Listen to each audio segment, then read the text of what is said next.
Welcome, bienvenidos, karibuni, bienvenue, willkommen.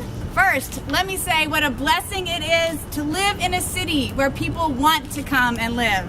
So can we hear some cheers for Greensboro? Over the last 8 months, the Welcoming Greensboro Committee has held community conversations with diverse immigrant groups across the city, including youth, seniors, and over 200 people representing more than 23 countries. Today, we release a comprehensive report on this project. We are thrilled that on April 15th, the City Council unanimously passed a welcoming resolution. And now we share our full list of recommendations that we look forward to addressing with city officials. While participating in our community conversations, it was shared that it's a great place to live because of things like parks, library, ESL classes, but also there were raised a number of significant challenges for immigrants in our city. These challenges include language barriers, transportation, discrimination, access to information and services. There is a clear need of broad-reaching effort to create a more inclusive environment. However, we know our immigrant community makes great contribution and bring great ideas. Participants in our conversation made dozens of suggestions on how to make Greensboro even better. We look forward to working with the city and the International Advisory Committee to implement these recommendations. Thank you. Tengo 16 años viviendo aquí en Greensboro. I have been living in Greensboro for 16 years. Mi comunidad es Oakwood Forest. My community is Oakwood Forest. Uno de los principales problemas que tenemos en esa comunidad A primary concern that we have in that community es el transporte público. is public transportation. Al no tener licencia, muchas de las personas By not having a driver's license, many of the people dependen de otra persona para llevarlos al médico are forced to depend on other people to take them places such as medical or doctor appointments, o hacer sus diferentes compras aquí en Greensboro.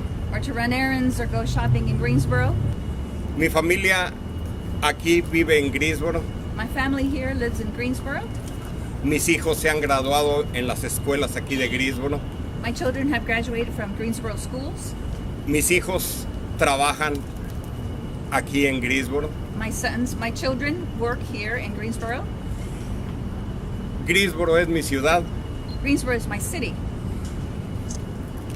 México es mi patria.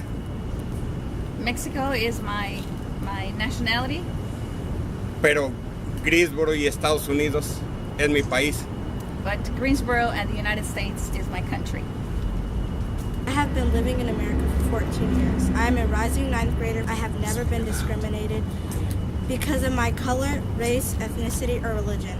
Starting 7th grade year, I started to wear my scarf. That's when the questions started coming in. People started asking me, are you bald? Why do you have to wear that? What religion are you? Do you worship God? There were many immigrants that did not speak English fluently, and I was skeptical to speak in my language. I did not want people to judge me. I recommend for each school or grade to have interpreters that speak at least 4 to 7 languages so immigrants could get an education that they deserve. I would also recommend teachers to practice cultural sensitivity for everyone.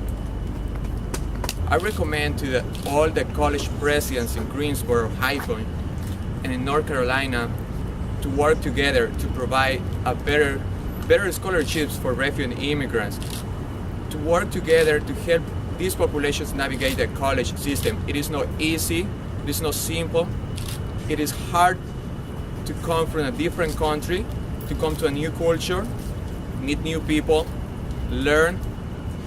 To go to college is even harder because the system is designed right now not for these populations, and we need to include it. If we want to be a greater city, if we want to be a greater Greensboro, we need to work together as one family, as one city, to succeed in all the different areas. The city of Greensboro operates almost 30 boards and commissions. As far as we know, very few of the spots on these boards are filled by immigrants and refugees. Yet, there are qualified immigrants and refugees who are eager to serve for the development of the city that give them everything. We believe that this is one of the easiest ways to begin to incorporate immigrants into meaningful decision-making bodies. So far, the city has been very open to our ideas, and we look forward to working together to develop our city and make Greensboro an even more welcoming city. Thank you. There are 4 issues that our city needs to address, and the first issue is housing. Housing offered to immigrants and refugees include those with bug infestation and poor infrastructure. The second issue is transportation. Bus system need to be more clear. Immigrants need to have better access. The third issue is education, with the development of community centers where they can get their needs addressed. The last issue is health. Most refugees come to the United States and they don't speak English, and therefore providing interpreters to help them fill out forms and getting their medical aid that they seek is important. Our organization is called Life Skills. It is a Monsignor Dega youth organization we made to make our community stronger. As young people, we're stepping up because we've been blessed with educational opportunities thanks to being here in Greensboro. Our elders have sacrificed for us and contributed to making the city better by holding jobs, paying taxes, and obeying laws. Now we need help from our elected city leaders. We need a community center. We will use the Welcoming Greensboro report to make the case why we need it. So why wait? We might have other young members of the community there as well. Thank you. We would now like to turn over this report to Dr. Love Crossling, the Director of the Human Relations Department of the city. We are very pleased to give you this report, and we look forward to continuing to work with you.